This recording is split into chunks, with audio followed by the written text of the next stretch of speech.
Alright, so yesterday we looked at the NBA 2K21 Next Gen City trailer, and today we're looking at a more in-depth look at the city for 2K21, and we're doing that by looking at the Courtside Report City Edition. So without wasting any more time, let's see what they're talking about. Alright, now we're on Courtside Report. Welcome to the city from 2K Sports. Alright, now they start off by saying a special hello to everybody in the 2K community. I ain't gonna try to pronounce that, I'm gonna mess it up. Executive producer at Visual Concepts back again. We're roughly a week out from the release of NBA 2K21 Next Gen on PS5 and Xbox Series X and S platforms. I can't believe it is basically already here. As I noted in the last Courtside report I wrote, it has been an incredibly unique, I ain't gonna read all that, because basically what they're saying is, the same thing they say every single year, like, this is gonna be the best park or the best city we ever had on the console, you know what I'm saying, that type of stuff, so we're gonna skip all that. Here's the city at a quick glance.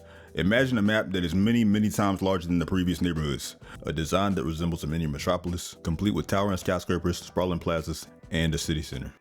Oh, and it houses 4 distinct boroughs that are controlled by 4 rival affiliations. I'm incredibly proud to announce that affiliations are back, and he says he'll go in detail below.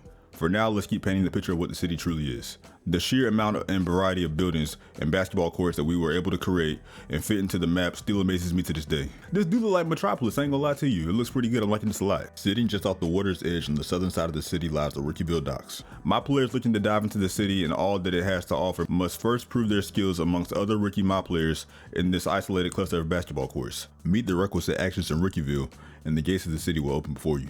Let's find out what awaits you on the other side. My first thoughts on this, I'm liking this a lot because this is kind of like for those of y'all that's, watching this video that are in college, when you go to college, I believe they have you take like a little placement test to determine whether or not you take regular classes or like prerequisite courses and all that stuff. It's been a while since I went, so I don't really know this off the top of my head like that. But I mean, from what I can remember, I think that's what they do. So this is kind of like the same thing. You're like, for those of y'all that play Apex Legends, they have you go to like a little tutorial first or like a little orientation. So this is kind of like a little orientation thing. I know that's a bad analogy, but that's the best way I can put it, so y'all can understand what I'm trying to say. So I don't know. I see this being something cool for like the Christmas noobs, so that way they'll have like a level playing field. So I like this a lot, you know what I'm saying? So I like this. So anyway, let's keep going. Boroughs.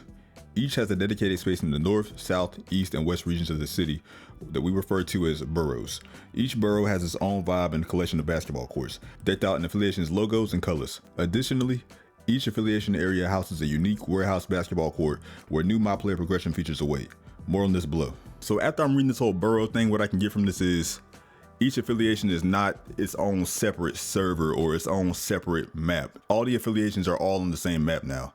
So I don't know how that's going to work with the servers, but I'm going to keep reading. All right, the event center.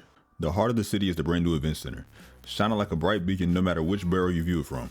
Equally bright and shiny are the many different interiors of this futuristic monolith, where the court floors and walls are lined with dynamic LED screens and lighting elements that change the tone and vibe of the setting. All the new and returning events will be held inside the event center. So I'm hoping that this means that since all the events will be in this little cylindrical shaped dome, that now it'll be its own server because it's in its own building now. So that means it should be less lag when playing in events like Court Conqueror, 2v2s, and all the other events that you have in 2K21 Next Gen. So because it's in its own building, like I said, the server should be more smooth, less lag, less latency, better performance. I'm liking that a lot.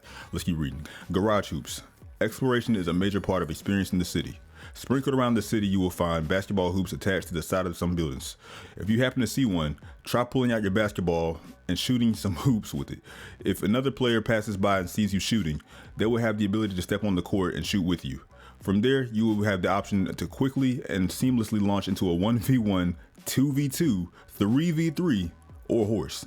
I'm liking that a lot. Okay.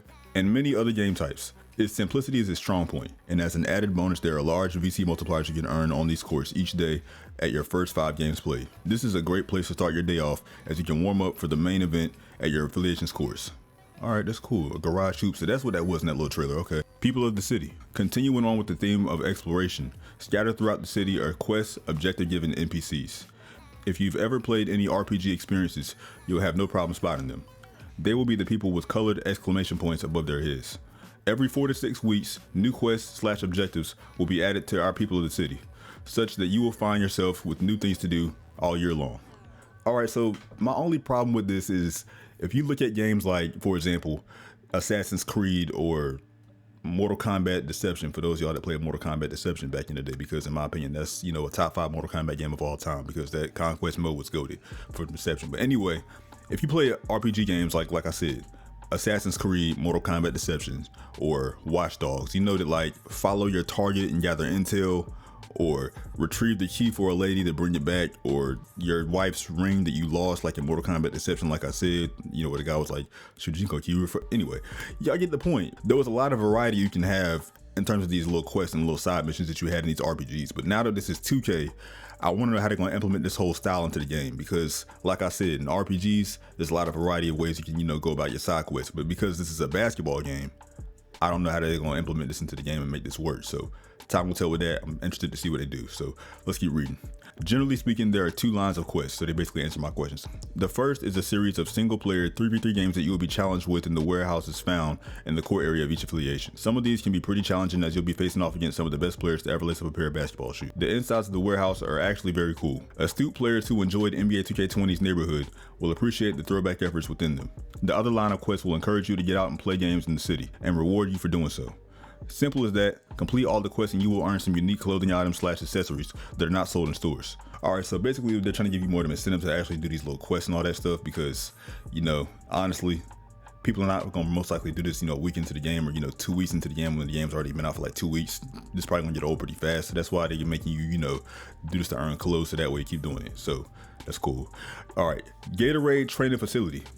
The mecca of my player physical training gets a makeover on multiple levels, literally. The facility has now expanded to 2 floors, where on the first floor, my players will find their usual array of training equipment that'll help them beef up their abilities. The second floor houses a great new feature in the city, rental courts. Want an uninterrupted run of games with your friends or other ballers you just met? Rent a court in the Gatorade training facility and play games however you want. So that means that if you can play games in this little rent a court thing, then that means that is Jordan Rexner gone and is 3v3 Pro-Am gone? Because I didn't see 3v3 Pro-Am in the trailer and I didn't see Jordan Rex in the trailer. So that's telling me that, you know, this is replacing both of those things. So that's what it's looking like to me, because like I said, I didn't see 3v3 Pro-Am and I didn't see Jordan Rex in the trailer. So I guess 3v3 and Jordan Rex is all combined into this little Gatorade training facility rent thing. So that's cool. All right, special courts. There are a couple of full-size, one 4v4, the other 5v5 courts available in the city. These are non-affiliated courts that our team created to pay tribute to 2 things we are very passionate about. One of these courts was built to commemorate and celebrate the late Kobe Bryant. The surface is textured beautifully with Kobe's signature snakeskin design, and his numbers 8 and 24 mark the restricted areas at the opposite ends of the court. And overlooking the grounds is a gigantic mural of an iconic Kobe moment where he stood triumphantly on the scorer's table as he celebrated his 5th championship. All right, that's nice. I know you are all picturing the pose. What you are thinking is correct, and it is immortalized right here in NBA 2K21's The City. I'm glad they're paying tribute to Kobe because, you know, they said they would, and I guess all the least was true, like I said in the video before. You know, they're paying tribute to Kobe. That's dope. All right, let's keep reading. Fireball. Holding your court in the city is going to come with an air of prestige in the Nation Gen version of 2K21. On occasion, you will see a fireball being used on the courts. Yes, literally a ball that is on fire. When your team wins 10 games in a row on affiliation courts, the ball used in your game will immediately catch on fire. Expect crowds to gather around the court when this happens. You already know that everyone seeing the fireball will be like a bat signal for the best ballers to start lining up to dethrone you.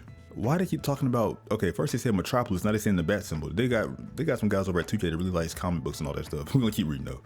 Pink Diamond Plaza, this must be my team. All right. One of my favorite basketball court designs in the next generation version of 2K21 sits atop the Pink Diamond Plaza. Decked out in fluorescent lights with music orchestrated by a resident DJ, Pink Diamond hosts the entirety of the My Team Triple Threat online experience. Give it a look and prepare to be impressed. Alright, so this is what it looks like. Alright, now I already saw this on Twitter. It's looking pretty clean, I ain't gonna lie to you. It's looking pretty clean for what I saw on Twitter, because we already saw the James Harden, Tracy McGrady, Vince Carter, you know, My Team little thing they put on Twitter, so looking pretty clean. To be honest, I don't care about My Team at all, but you know, like I said, this does look nice, but I don't really care about My Team at all.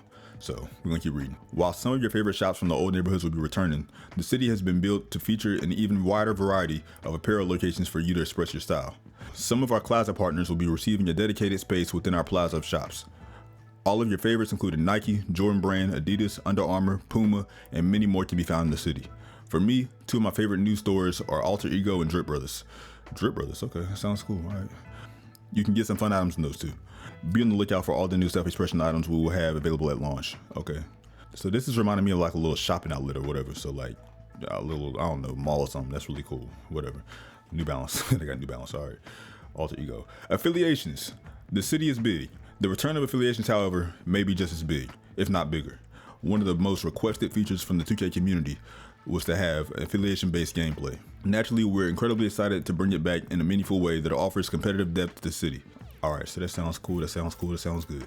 Now, as we all know, we got 4 affiliations. We got the Northside Knights, South City Vipers, Beasts of the East, and the Western Wildcats. Now, to be honest, I don't really know how I feel about some of these affiliation looks because, like for example, the little Vipers one look like a college. I don't like the way that looks. Beast from the East look cool. Look like Merlin a little bit, you know what I'm saying? Looks like a little city. Looks nice. Looks cozy and nice, you know what I'm saying? It's up on a hill. I like that.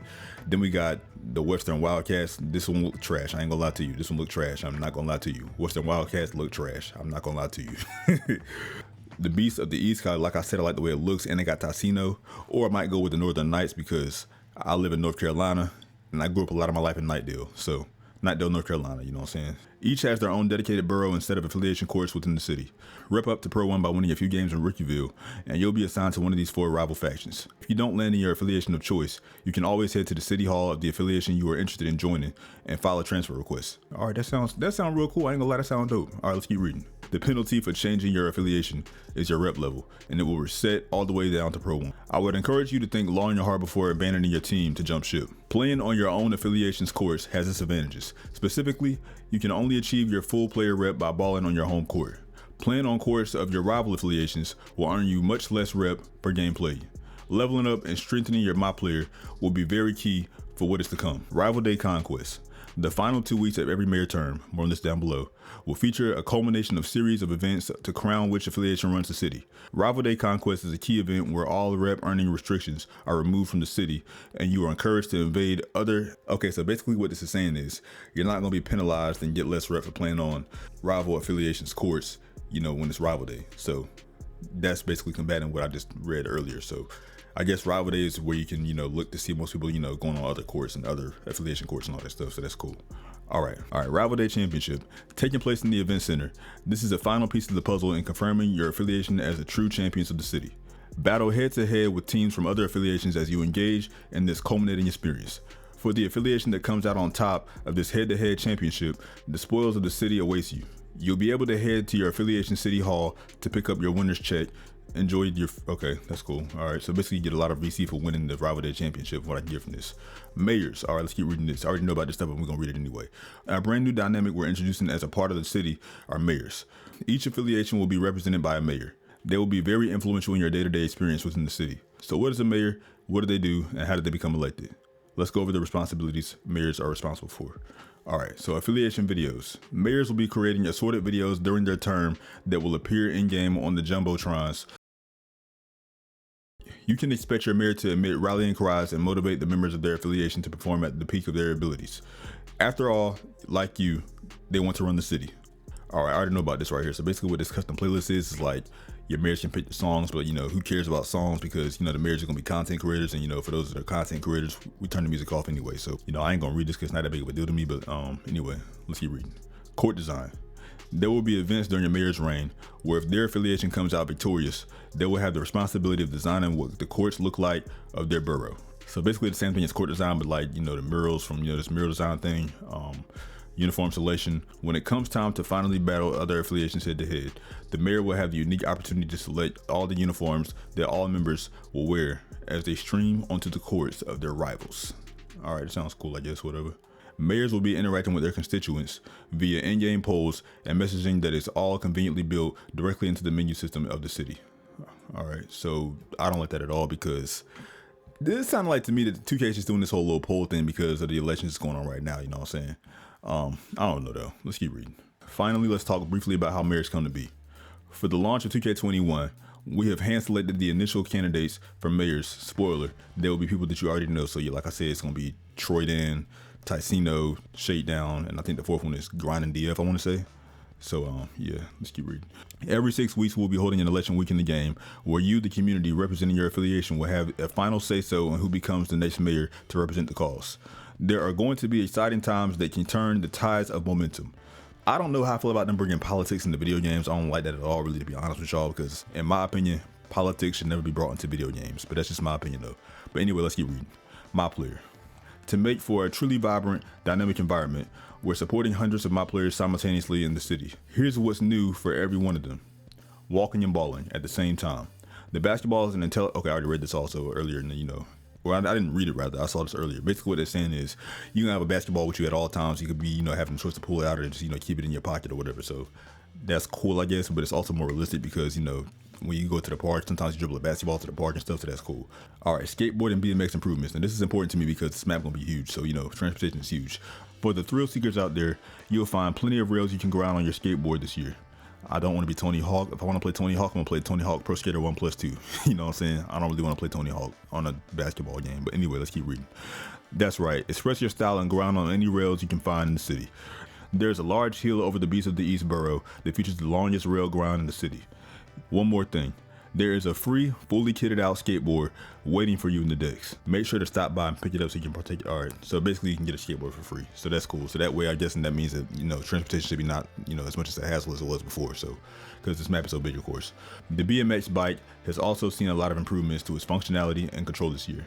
Aside from being one of the fastest vehicles in the city, it now allows you to perform a variety of tricks to show off your style. So the BMX bike is gonna be the way to go for, you know, transportation and all that stuff. So I'm looking at a BMX bike, so let's keep reading. So these are all the little skate shops and all the little bike shops they got in the game. That's cool, I guess. All right, so they added more jewelry into the game now, so you can, you know, get your jewelry going now. So, you know, like DJ Calorie said, I say calories. Excuse me, say what? Like DJ Khaled says, you know, your jury. They trying to get your jury game up, so you know you're gonna have a better jury game, like like DJ Khaled says. All right, that's cool. Apparel. We've got some surprise items in stores, including new types of hats. Spoiler, I've seen the upcoming wacky hats and they're, all right, whatever. So they got new hats now, that's cool. New clothes and stuff for the, you know, Vipers. All right, so basically this is like affiliation specific clothing shops and all that stuff. So, you know, if you're a Viper, you get Viper clothing and all that, that's cool. And yeah, that's it. I'm liking what I read so far. It's sounding pretty good, you know what I'm saying? So I want to see how it's gonna go in the game when the game comes out.